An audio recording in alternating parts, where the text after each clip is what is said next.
एक गुरु अपने शिष्यों को उपदेश दे रहे थे। उन्हें समझाने की कोशिश कर रहे थे कि जिस प्रकार एक बीज को जमीन में डाला जाता है, फिर धीरे धीरे बीज अंकुरित होता है, वो एक पौधा बनता है और फिर वो पौधा विपरीत परिस्थितियों को सहते हुए कभी धूप कभी बरसात बड़ा होता जाता है और कई वर्षों के पश्चात वो फल देना शुरू करता है। लेकिन इंसान की सबसे बड़ी गलती यही होती है कि जब वो मेहनत करता है तो उसका फल उसे तुरंत चाहिए होता है। लेकिन प्रकृति में ऐसा कहीं भी नहीं होता। जो मेहनत हम आज करते हैं उसका फल हमें भविष्य में मिलेगा, और फल मिलने से पहले हमें भी विपरीत परिस्थितियों से होकर गुजरना पड़ेगा। और अगर हम उन परिस्थितियों में हार मान लेते हैं तो हमें अपनी मेहनत का फल कभी नहीं मिलेगा। यही असीम सत्य है और इसी तरह हमारी प्रकृति काम करती है।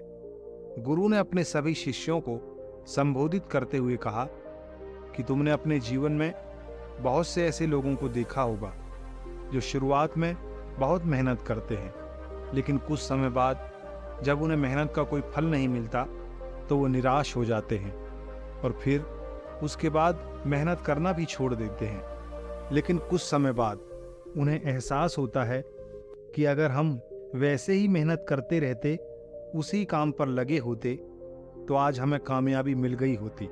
क्योंकि जब वो अपने आसपास के लोगों को उसी काम में कामयाब होते हुए देखता है तो उसे एहसास होता है कि मुझे उसी काम में लगा रहना चाहिए था, उसी लक्ष्य पर केंद्रित रहना चाहिए था, तो शायद मुझे भी कामयाबी मिल गई होती। लेकिन उस समय पश्चाताप के अलावा उसके पास कोई और रास्ता नहीं होता। ना तो वो दोबारा पीछे पलटकर समय को बदल सकता है और ना ही वो भविष्य में उसी काम को दोबारा से शुरू करने की हिम्मत जुटा पाता है। जब गुरु अपना उपदेश उन शिष्यों को सुना रहे थे तो उनका उपदेश एक बुजुर्ग आदमी खड़ा होकर सुन रहा था और वो अचानक से बीच में बोल पड़ा।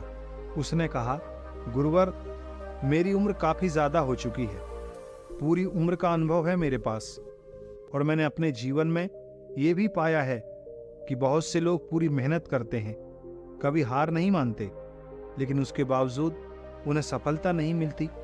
मैं खुद इसका बहुत बड़ा उदाहरण हूँ। मैंने अपना पूरा जीवन एक ही लक्ष्य पर केंद्रित रखा, लेकिन उसका फल मुझे आज तक नहीं मिला। तो मैं कैसे मान लूं कि जो आप कह रहे हैं सही है? आप इन शिष्यों को गलत दिशा पर ले जा रहे हैं।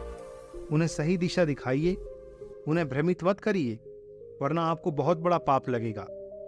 गुरु ने मुस्कुराते हुए कहा कि तुम्हारे पूरे जीवन की शंका मैं कुछ समय में दूर कर सकता हूँ, लेकिन उसके लिए तुम्हें समर्पण की भावना रखनी होगी। अगर तुम समर्पित होकर वो करोगे जो मैं कहूँगा तो तुम्हारे मन के सारे संशय दूर हो जाएंगे। फिर तुम्हें सही मार्ग पता चलेगा कि सफलता के लिए किस तरह कदम दर कदम आगे बढ़ाया जाता है। अगर तुम कुछ दिनों के लिए मेरे आश्रम में रहने को तैयार हो तो तुम्हें वो रास्ता पता चल जाएगा, तुम्हारे मन के सब संशय दूर हो जाएंगे। वो बुजुर्ग अपनी जिंदगी से हार चुका था, क्योंकि लाख कोशिश करने पर भी उन्हें अपने लक्ष्य में सफलता नहीं मिली थी। इसलिए वो आश्रम में रहने के लिए तैयार हो गए, लेकिन एक शर्त पर। उन्होंने उस गुरु से कहा कि गुरुवर, अगर मेरी बात गलत साबित होती है तो इन शिष्यों को एक बहुत बड़ी सीख मिलेगी जो मुझे पूरी जिंदगी में नहीं मिल पाई। लेकिन अगर आप गलत साबित होते हैं तो आपको एक गुरु की पदवी छोड़कर यहाँ से चले जाना होगा, क्योंकि आप इस तरह शिष्यों को भ्रमित नहीं कर सकते। ये गलत है और ये पाप है। आपको फिर उसके बाद इस गद्दी का कोई अर्थ नहीं रह जाएगा। गुरु ने ये चुनौती स्वीकार कर ली। अगले दिन सुबह सुबह गुरु अपनी हथेली पर कुछ बीज रखकर उस बुजुर्ग व्यक्ति के पास पहुंचे। उसके सामने अपनी हथेली करते हुए गुरु ने कहा कि तुम इनमें से कोई भी 4 बीज चुन लो। बुजुर्ग आदमी ने बिना कुछ सोचे उसमें से 4 बीज उठा लिए। इसके बाद गुरु ने उस व्यक्ति से कहा कि अब इन बीजों की जिम्मेदारी तुम्हारे ऊपर है। तुम इन बीजों को कैसे फल में परिवर्तित करते हो, ये तुम्हारे ऊपर रहा। इसके लिए तुम आश्रम का कोई भी हिस्सा चुन सकते हो और किसी भी प्रकार की सहायता की जरूरत हो तो तुम सीधे मेरे पास आ सकते हो। बुजुर्ग आदमी ने आश्रम का वो हिस्सा चुना जहां पर पौधे नहीं थे, जो जमीन खाली थी और जहां पर सिर्फ घास उगी हुई थी। उसने थोड़ी थोड़ी दूरी पर कुछ मिट्टी हटाकर बीज वहां पर डाल दिए और नियमित रूप से उन बीजों की देखभाल करने लगा। वो समय से उनमें पानी देता, किसी भी पशु या पक्षी उसके पास आने नहीं देता। कुछ समय बाद उन बीजों में से पौधे निकलने लगे, लेकिन पौधे सिर्फ 3 बीजों में से निकले। एक बीज में से कोई पौधा नहीं निकला। मतलब बीज वहीं जमीन में खराब हो चुका था। धीरे धीरे बुजुर्ग आदमी ने अपनी बात सही साबित करने के लिए उन पौधों की और भी ज्यादा देखभाल शुरू कर दी। नियमित रूप से उनमें खाद डालता, उनमें पानी देता और पशु पक्षियों से भी उन्हें बचाकर रखता। लेकिन इसके बावजूद उनमें से सिर्फ एक पौधा पनप पाया। बाकी के 2 और पौधे धूप की वजह से या बरसात की वजह से वहीं पर बर्बाद हो गए। आखिरकार बुजुर्ग आदमी को एक पौधे में सफलता मिली और उसने पाया कि उस पौधे पर फल भी आने लगे थे। ये देखकर बुजुर्ग आदमी को बड़ी प्रसन्नता हुई। वो जल्दी से गुरुवर को बुलाकर लाया, उन्हें दिखाने के लिए कि जो पौधा उन्होंने लगाया था उसमें से अब फल आने लगे हैं। गुरु ने जब देखा तो उन्होंने बुजुर्ग आदमी से सवाल पूछा। उन्होंने पूछा कि मैंने तुम्हें 4 बीज दिए थे, लेकिन उसमें से सिर्फ 3 ही पौधे बन पाए और 3 पौधों में से सिर्फ एक ही पेड़ बन पाया जो आज फल दे रहा है। ऐसा क्यों हुआ? बुजुर्ग व्यक्ति ने कहा कि गुरुवर, ऐसा ही होता है और हर बीज पेड़ नहीं बनता, लेकिन 4 बीज में से एक तो पेड़ बना। क्या ये कम सफलता है? इसके बाद संध्या समय उपदेश का वक्त हो चला था। सभी शिष्य अपने अपने स्थानों पर उपदेश सुनने के लिए बैठे हुए थे। इसके बाद गुरु उस बुजुर्ग व्यक्ति के साथ वहां पर पहुंचते हैं और सभी शिष्यों को संबोधित करते हुए अपनी बात आगे बढ़ाते हुए कहते हैं कि जमीन में बीज डालते वक्त अक्सर हम लोग बीज की गुणवत्ता और उस जमीन के बारे में ख्याल ही नहीं करते। किस तरह का बीज हम उपयोग में ला रहे हैं और किस तरह की जमीन पर वो उगेगा, यानी कि पौधा बनेगा और कल को फल देगा, इसके बारे में हम सोच विचार नहीं करते। हमारे हाथ में जिस भी प्रकार का बीज आता है, हम बिना कुछ सोचे समझे उसे किसी भी तरह की जमीन पर फेंक देते हैं, जिससे कि वो पौधा नहीं बन पाता। उसी प्रकार अपने जीवन का लक्ष्य चुनते हुए हमें बहुत सतर्क होना पड़ता है, क्योंकि अगर हमारे बीज रूपी लक्ष्य की गुणवत्ता अच्छी नहीं होगी तो हमें भविष्य में नाकामयाबी ही हाथ लगेगी।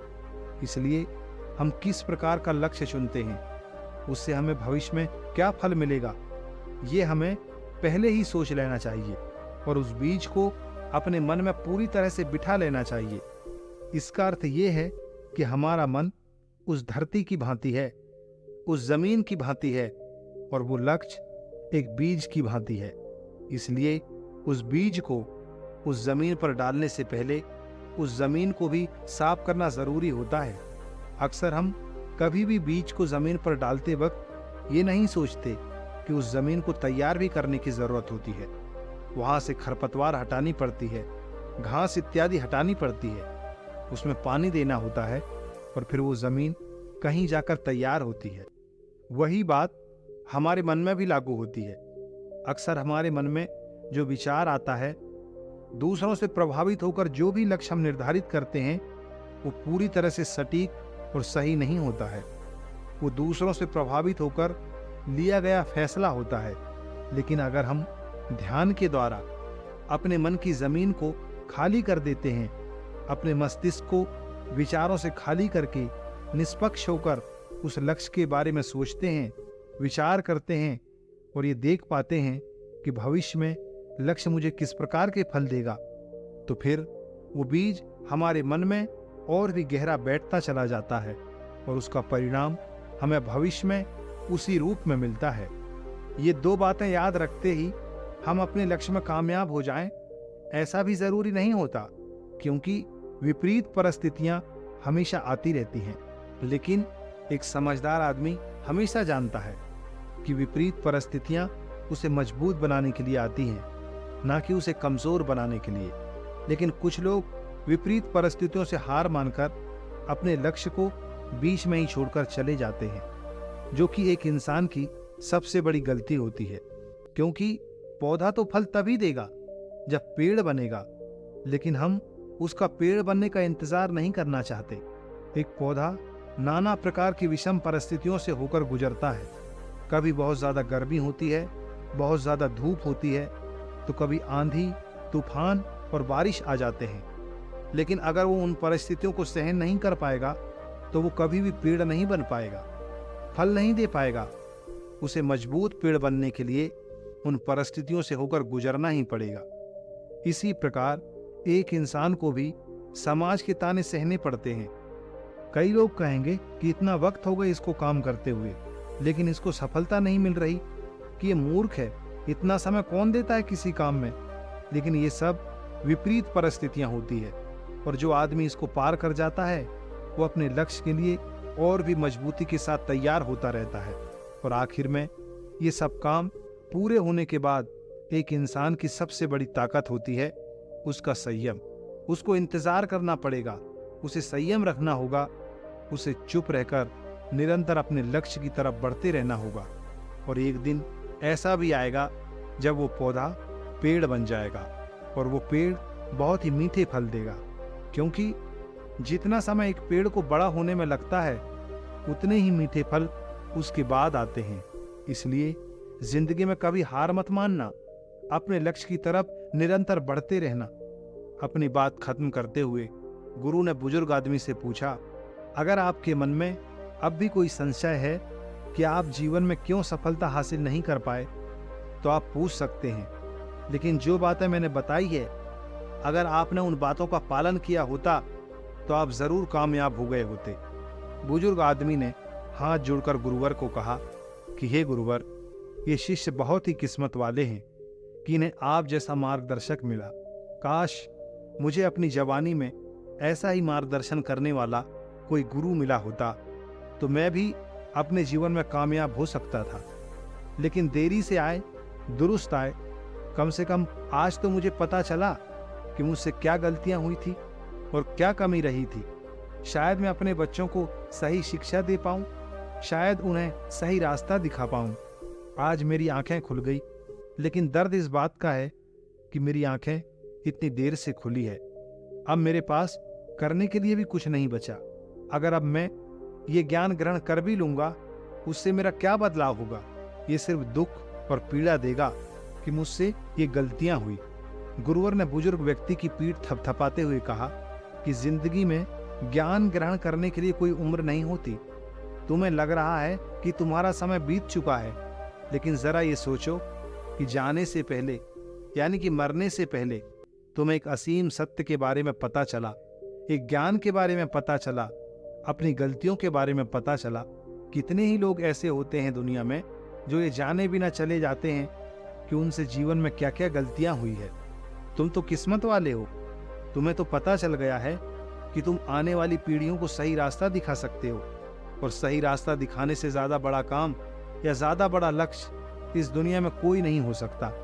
अगर कोई लक्ष्य सिर्फ हम अपने लिए निर्धारित करते हैं तो उससे सिर्फ हमारा भला होता है, लेकिन जब हम दूसरों का मार्गदर्शन करते हैं तो उससे पूरी कायनात का भला होता है, पूरी दुनिया उससे प्रेरित होती है। इसलिए निराश मत होना, जीवन के प्रति सकारात्मकता हमेशा बनाए रखना।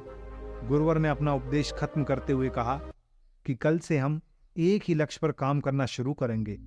उस लक्ष्य को अपने मन रूपी धरती में पूरी तरह से बोएंगे ताकि वो भविष्य में अच्छे फल दे सके। तो दोस्तों, ये थी आज की हमारी कहानी। आपको ये कहानी कैसी लगी हमें कमेंट करके जरूर बताइए। धन्यवाद।